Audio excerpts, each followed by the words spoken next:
Hello there, that's the sound of Heathrow's Terminal 5 departures at an unreasonable time of the day, 6:15 in the morning. That's because I'm on a trip to Barcelona on flight BA478. I'm going to test an interesting, slightly retro coupe. And you're coming with me. Good morning, welcome to Gareth Jones on Speed.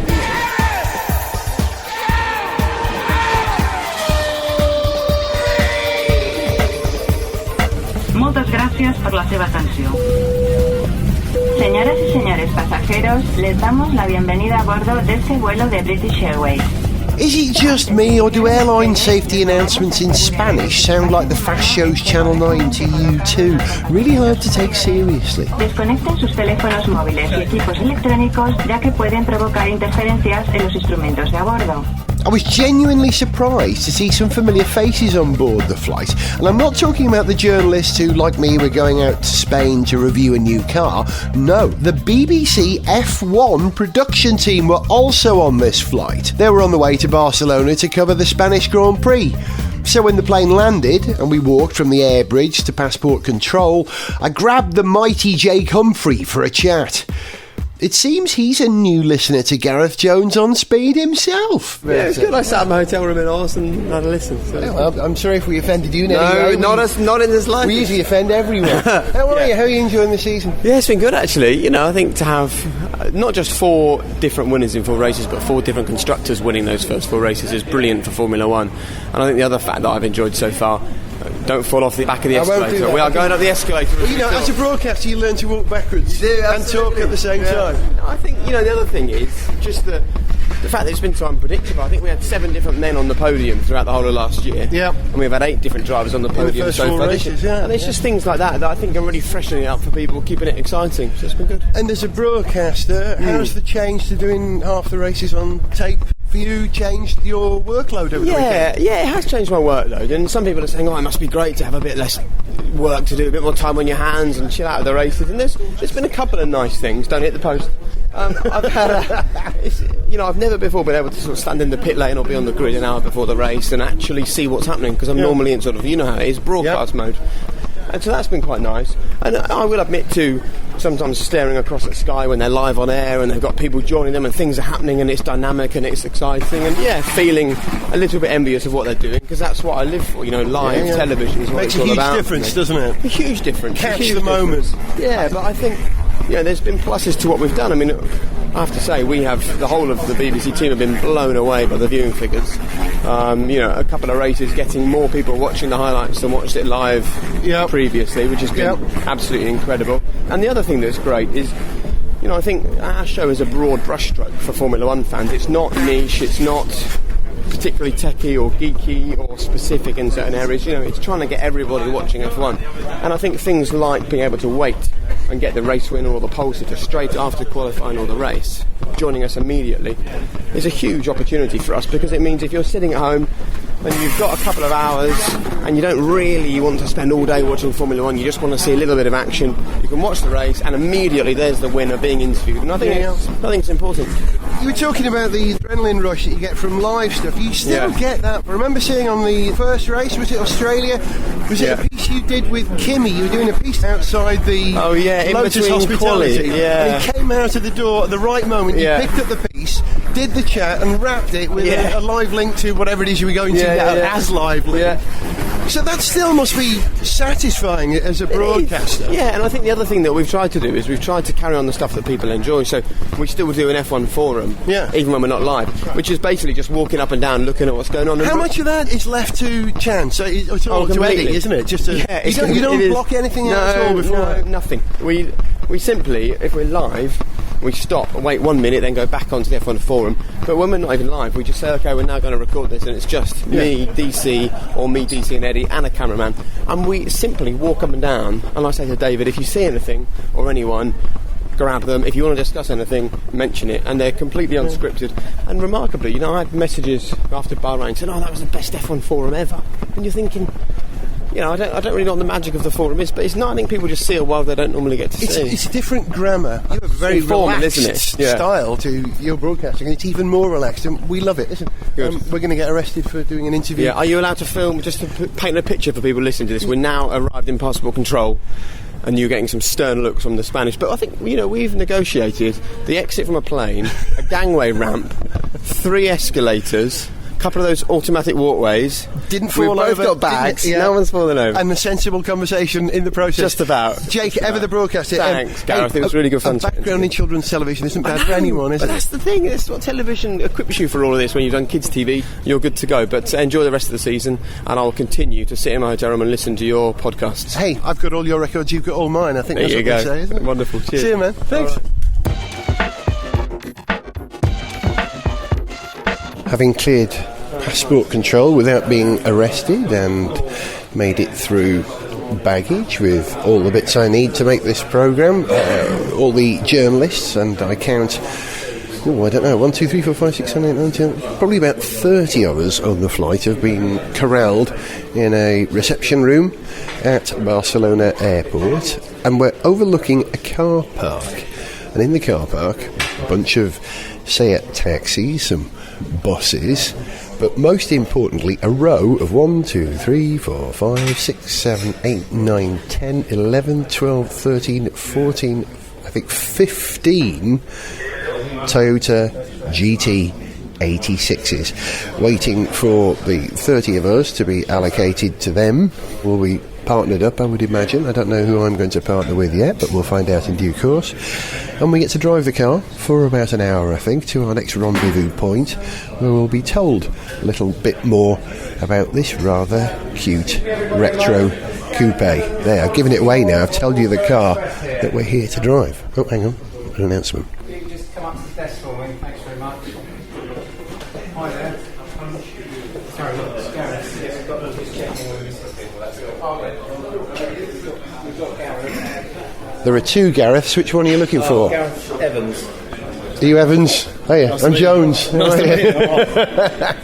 If we got partnered up together, that would be complicated, wouldn't it? Yeah. It's Tom Seymour here. So there you go, you've worked it out now. The car we're here to review is the Toyota GT 86. Slightly retro, I'll explain why a little bit later when I've had a chance to drive the car. I want to get my hands on it and have a look at it first.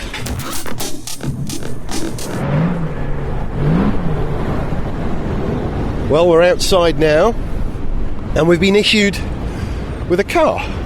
Good idea, I mean, as we're here. It's a red GT86 with what you might call the flappy paddles. That's what people tend to refer to them as these days. I'm not sure what the Toyota word for it. And I always think it's a good idea to talk about your reaction to a car the very first time you see it in the flesh, because it's always different. What am I noticing? I'm noticing haunches, pronounced haunches over the front wheels with quite a razored edge to them, and quite an adventurous, heavily styled rear wing which sort of reaches forward with sort of a swept forward kind of thing, a bit like that NASA X-29 plane, was that what it was called? I forget, it had swept forward wings.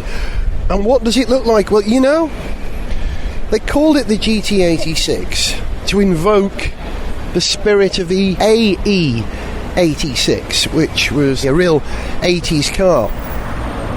And looking at it here, this red one, don't know if it looks that retro or 80s.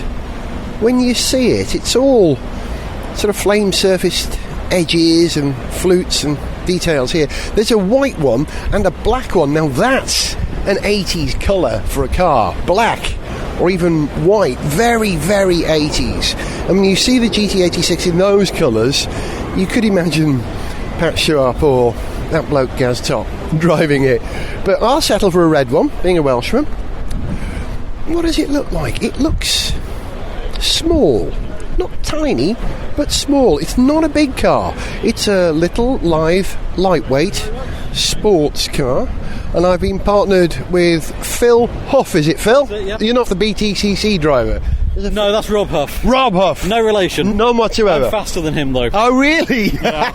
Well, let's find out as we climb aboard the Toyota GT86. I have a feeling this is going to be a bit of fun. I really do. Now, in we go. Yep, proper bucket seats. Doors that go clunk rather than crump. Yeah, they don't go crud, they don't go crink, they go crud. Crud. No, can't actually recreate the sound they make. Alright, what we're looking at inside, a bit of plastic on the dash in front of me that's got a sort of a carbon fibre finish to it because it's a sports car. It's hot in here, isn't it? And we've got no sunroof because it's a sports car. We have bottles of mineral water provided for us, and a wallet with some oh, that's yours. That's very kind of them. We've got a button to start, and there it is. Is this the first Toyota with a flat 4 ever? It probably is, isn't it? Don't think even they had a flat 2 in the very early days. Yeah, so the first flat 4. Yeah, there it is. They could have just stitched 2 flat 2s together. Engage drive, load map, and off we go. I'll be quiet for a minute, Phil, allow you to focus. Or you could just go for it, I don't care. Prepare to keep right after 350 metres. Well, it's stiff but not rigid. Right in that first corner, we're not bumping and banging, but it is a very smooth surface at the airport here at the moment. It's meant to have the lowest hit points of any Toyota, but I actually feel like I'm sitting quite high up. Yeah. And you're close to the roof. It's got a low ceiling. There we go. That's better. The seat's a bit lower, yeah. Got to get our mass low. It's a sports car. I have a lot of mass. Well, let's see how this car manages for mass. Sounds rorty. So we're released onto the Spanish. Do they call it Autostrada around here? What is the Spanish word? Italy, isn't it? Italy, yeah. Auto. Veg? No, that's the Netherlands. El Motor. And we're heading towards Girona and Tarragona and some beautiful hills in the distance. Trying to work out, there's a lot of information on the sat-nav here. Yeah, once it's in the left. Drive at 4.3 kilometres. Thanks, love. Yeah. Nice of her to tell us that. Just looking at the interior of the car, the switches, because it's a sports car, have got that kind of shrouded thing either side that you're supposed to have in a sports car. Are you noticing a theme here? The knurled knobs are octagonal for the climate control, and we're peeling around Barcelona's equivalent of Spaghetti Junction, which is Paella Junction, I think they call it, don't they? Piling into Paella Junction.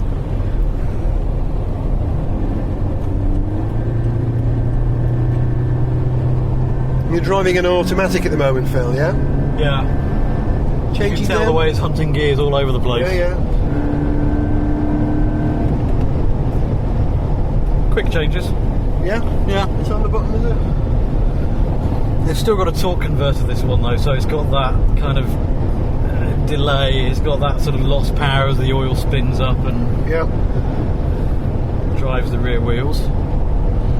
I wonder And cruise control. how they've maximised that, because it's supposed to be a sporting coupe. I mean, there are ways of changing the viscosity of the fluid by putting an electrical charge through it, aren't there? Or the load it's under. We'll have to try and talk to someone later on from Toyota and find out if they're doing that in this. Interesting, you see the front wings over the dashboard nicely. Yeah. I noticed that. That was one of the first things I spotted there. Really pronounced haunches.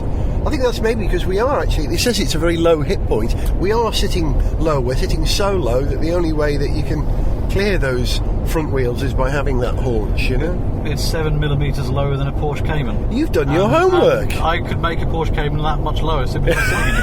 Keep left. After 50 metres, keep left. And give us your camera. We're going along the road here and we've just overtaken a Seat Ronda, which was the Spanish-built version of the Strada, wasn't it? Yeah. The Fiat Strada. Will you allow me to pass on your side? I can't go a great deal slower than this. Come on. Yeah. Come on, Signor. Come on, Signor. There they come. This is going to be tricky. Oh, he's sitting behind us. Hey, come on. How do you turn this thing on? Auto, it's on. Okay.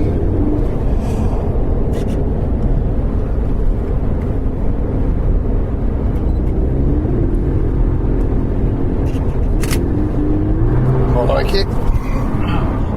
They're going to wonder what the hell we're up to.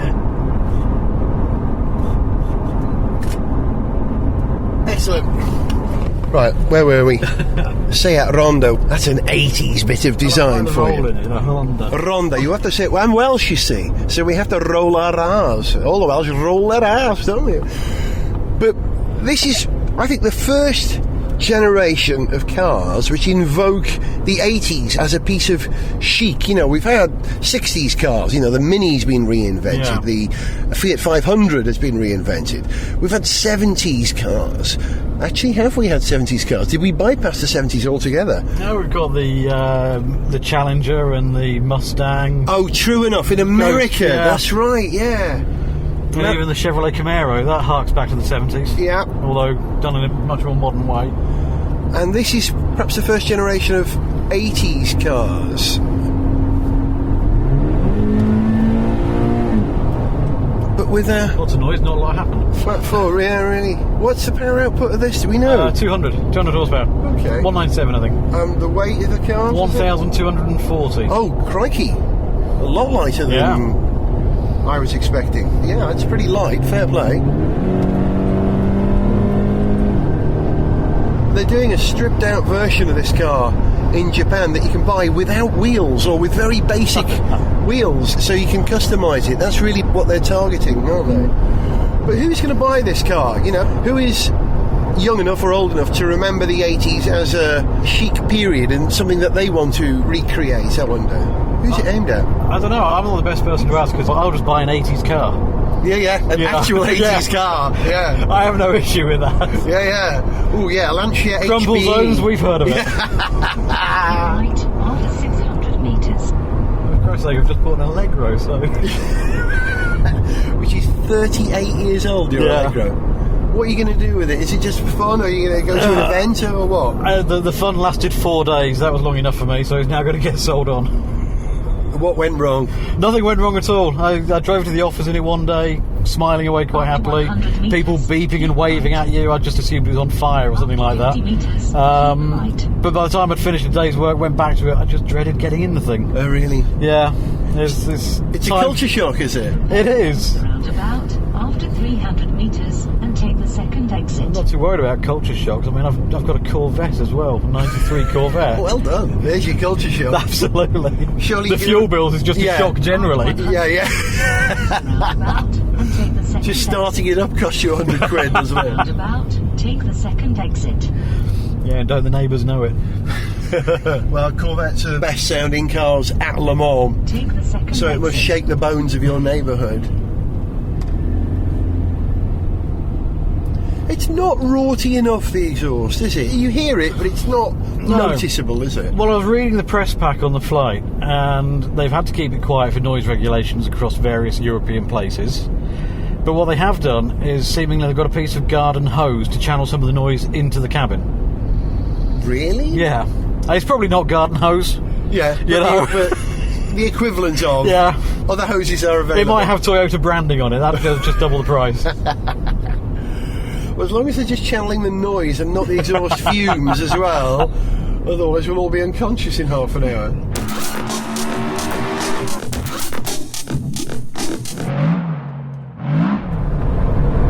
It always takes a little while to orient yourself when you're in a test car that you've just been dropped into at an airport. It's just like picking up a rental car. Oh yeah, it's got 6 gears, you realise after half an hour. And of course, this car's got 3 modes. Is it Sport, Snow, or regular? VSC Sport. We're going to have to read about this, aren't we? Oh, that turns all the help off. Right, and then God help us. Yeah, we've got a track later, so I'll find out what that does then. But we're driving in Sport mode now, and is it noticeably different, Phil? It is. I mean, the upshifts do seem a little bit quicker, so they've obviously fiddled with that somehow. It makes a much better noise as well when you put your foot down. It'll just shift down the gears quicker. If I just drop it now...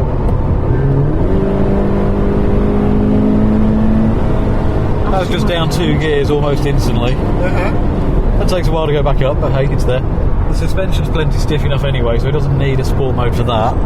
Is it not making any change to the suspension at all? Don't believe so. It doesn't feel to do anything. Just the transmission. And of course you can't do too much. He's on skinny little Prius tyres.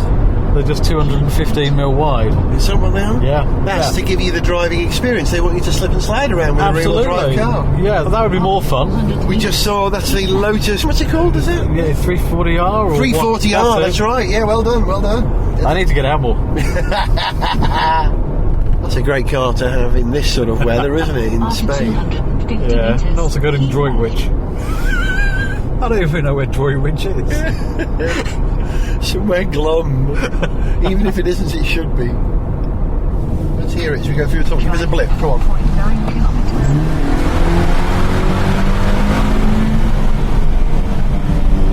Yeah, it's okay. It's good, it's sweet, we like.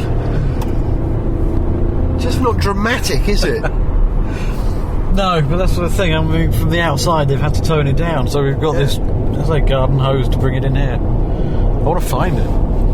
Actually, I should be able to, with this device, which is pretty audio sensitive. If I move the microphone around the cabin, we should hear it.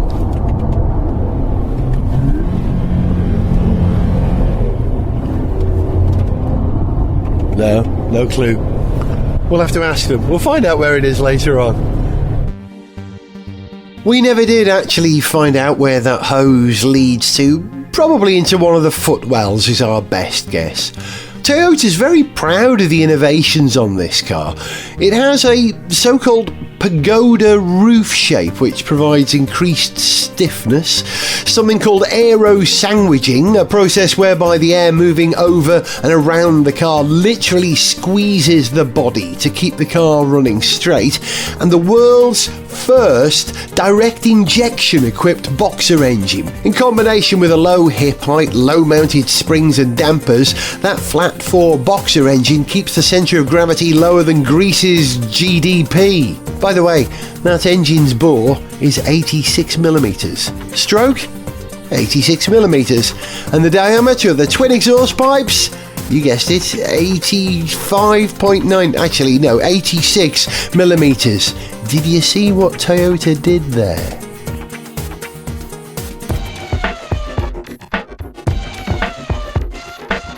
We're driving on some pretty wiggly little Spanish roads now, and Phil's been giving it some beans, I think is the technical term. I think that's the technical term, yeah. Los Vinos, I think. And we noticed a nice little blip on the throttle on the downshift a moment ago that sounded nice. 2.4 kilometres. I just wanted to get it to do it again. There it was. That wasn't Phil doing it, it blipped itself.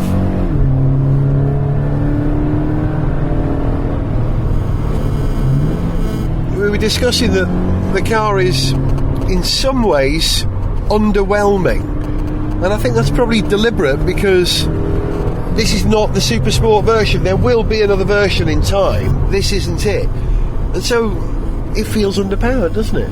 It does. I mean, it's not helped by the auto box, which is hunting around for gears all the time. I mean, these twisty roads that we're on, he never quite knows what's coming next. Can't keep up fast enough. But you can imagine if you boosted this another 100 brake, it would make a big difference, wouldn't it? It'd be fantastic. A little bit of understeer at the moment with all the computers turned on, but if we were to just push that back slightly as well to get it a bit more balanced towards the rear, a bit more power, this would be fantastic to drive around here. I mean, it's good now. Yeah. It's not a bad car by any stretch. it's underdeveloped. Well, it's got headroom is what we're saying, but that's really the essence of this car. You know, you've got headroom for development. As it turns out, Toyota have very interesting plans for the GT86, which is the launch car for Toyota's TRD in the UK. TRD, by the way, stands for Technocraft Racing Development, not Toyota Racing Development, as a lot of people think. TRD is Toyota's Japanese tuning wing, and parts will be available officially in the UK for the very first time, which means this car is designed from the very beginning to be eminently and almost infinitely tunable. And the plan is for the Hachiroku, as it's known in Japanese, to be customisable wherever in the world it's sold.